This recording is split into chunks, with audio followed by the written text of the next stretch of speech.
Em fevereiro de 1978, 5 jovens desapareceram em uma estrada isolada na Califórnia, e dias depois apenas partes deles foram encontradas. Quase todos estavam mortos, congelados e cercados por várias perguntas que ninguém conseguia responder. E a principal delas é: o que aconteceu com aqueles meninos? No vídeo de hoje eu vou contar pra vocês o caso dos meninos de Yuba County. Então se quiser entender um pouco mais sobre esse caso e saber o que aconteceu com eles, já deixa o like, se inscreve aqui no canal, pega um lanche, se acomoda e bora pro vídeo.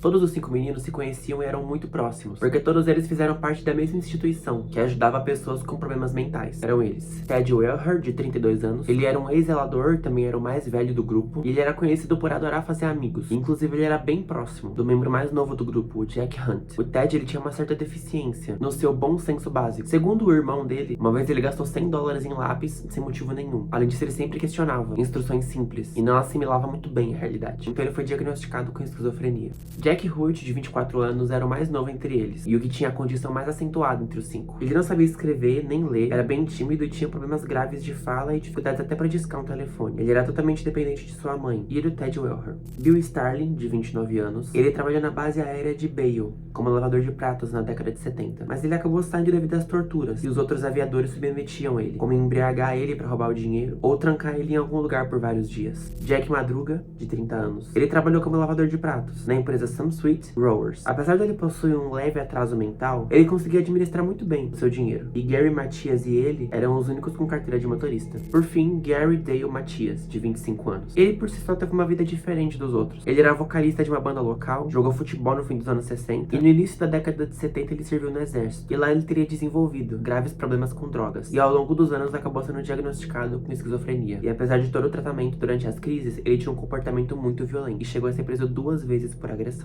Todos eles amavam esporte, e sempre assistiam ou jogavam algo juntos. Então, no dia 24 de fevereiro de 78, eles decidiram ir até a Universidade do Estado, da Califórnia, para assistirem uma partida de basquete do time favorito deles, o UC Davis. Naquele dia tava um frio muito extremo, e também tava nevando muito, mas mesmo assim, eles decidiram prosseguir viagem. Após a vitória do time deles, os homens entraram no carro e passaram no Bears Market, uma loja de conveniência, por volta das 10 horas da noite. Eles passaram lá para poder comprar comida e prosseguir com a viagem. Porém, os dias acabaram passando e eles não voltaram para casa. Não se soube nada sobre eles até o dia 28 de fevereiro, quando um funcionário do Serviço Florestal dos Estados Unidos encontrou o carro do Jack, quase que soterrado pela neve. Dentro do carro tinham várias embalagens de lanches, havia um quarto de gasolina no tanque ainda, e o carro ainda estava funcionando. Aquela floresta era um lugar bem inóspito, com muitos acidentes e estradas irregulares, tanto que quando foram resgatar o carro, os veículos de resgate sofreram vários danos. Já o carro do Jack não possuía nenhum tipo de arranhão, nada, levando então em consideração que a pessoa que estava dirigindo o carro sabia dirigir muito bem no escuro, ainda mais em um lugar tão imprevisível. E detalhe, o Jack, ele não deixava ninguém tocar no carro dele. Ele nunca viajou pra esse tipo de região e ele odiava acampamentos. Por cerca de 4 meses, os oficiais reviraram aquela região em busca de pistas, só que eles não chegaram a lugar nenhum. Joe Stone, um homem de 55 anos, relatou que ele estava passando por aquela região quando ele disse que viu 5 figuras caminhando na neve por volta de 5:30 da manhã. Porém, ele também admitiu que experimentou alucinações após ele ter tido um possível ataque cardíaco, então não dá pra ter muita certeza do que ele viu. Foram mais de 6.000 horas de buscas, com auxílio de helicópteros, cavalos, cães, e à medida que a primavera chegava, o gelo derretia das árvores e só piorava a situação. Porém, tudo mudou no dia 4 de junho. Um grupo de motociclistas sentiu um odor fétido a cerca de 30 quilômetros de onde o carro do Jack foi encontrado. E naquele local, por trás de algumas árvores caídas, tinha um trailer bem velho com a janela quebrada. E em meio a móveis, roupas, latas vazias e comida estragada, estava o cadáver do Ted Welher. Ele foi encontrado sob 8 camadas de cobertores, com as mãos sobre o peito. E por conta do crescimento da barba dele, a perícia concluiu que ele sobreviveu entre 6 e 13 semanas depois de desaparecer. Ainda assim, só havia 30 latas de comida esvaziadas. E dentro do armário tinha comida suficiente para que os homens sobrevivessem por cerca de 1 ano. Também tinha um tanque de propano que estava intocado e poderia ser usado para fornecer gás e calor. Os sapatos do Gary também estavam no trailer e os do Ted tinham desaparecido, o que levou a polícia a acreditar que eles tinham trocado de sapato por algum motivo. O Jack Madruga e o Bill Starling foram encontrados cerca de 2 dias depois, a cerca de 13 quilômetros de onde o carro foi encontrado. E não tinha restado muita coisa do Bill, apenas ossos espalhados pelo chão na floresta. Já o corpo do Jack tinha sido devorado por animais. O legista identificou a causa da morte do Jack por hipotermia, mas ele não conseguiu determinar do Bill. Os investigadores não conseguiram encontrar respostas para o motivo da morte dos homens. Isso porque eles tinham vários recursos para sobreviver, e as buscas pelo Gary Matias foram encerradas, e ele acabou nunca sendo encontrado de fato. Afinal, o que levou eles até aquelas montanhas? E por que eles abandonaram o carro lá? Porque não continuaram seguindo pela estrada? E por fim, onde é que tava o Gary? Ele tava vivo, morto? Bom, o fato é que a cada corpo que ia sendo encontrado, mais e mais perguntas surgiam. E no final, o caso acabou sendo arquivado por falta de provas. Bom, gente, esse é o caso dos homens de Yuba County. Deixa aqui nos comentários o que vocês acharam desse caso e o que vocês acham que pode ter acontecido com esses homens também. Caso tenham gostado, já deixa o like, se inscreva aqui no canal e vejo vocês no próximo vídeo.